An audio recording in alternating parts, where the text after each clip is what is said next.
Welcome to Tech Bytes and News, your daily roundup of articles featured in Hacker News. Today, we're diving deep into the Sonnenschein-Mantel-Debreu (SMD) theorem and its lasting impact on general equilibrium theory. It's a fascinating and somewhat controversial topic. Absolutely. I've always found the SMD theorem to be a bit mind-bending.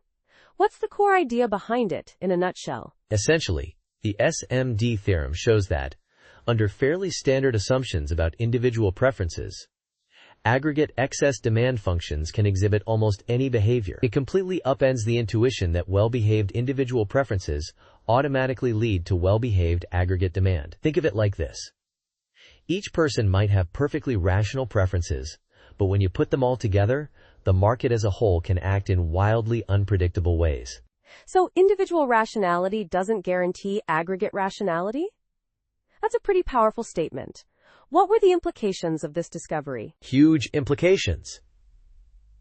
The SMD results cast doubt on the ability of general equilibrium theory to make strong, testable predictions about market behavior. It challenged the very foundations of many subfields, like international economics and macroeconomics, which relied on assumptions about the well-behaved nature of aggregate demand. It was a real shakeup. I see. So did this lead to a complete abandonment of general equilibrium theory? Not exactly. The reaction was more nuanced. Some economists question the centrality of general equilibrium theory altogether, leading to the rise of alternative approaches like game theory and behavioral economics. Others, however, weren't ready to throw the baby out with the bathwater. Interesting. So what happened next? Did anyone try to salvage general equilibrium theory? Yes.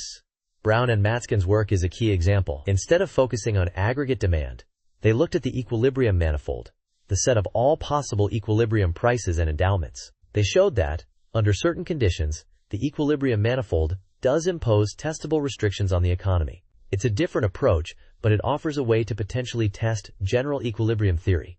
So Brown and Matzkin essentially found a way to make general equilibrium theory falsifiable, at least in principle?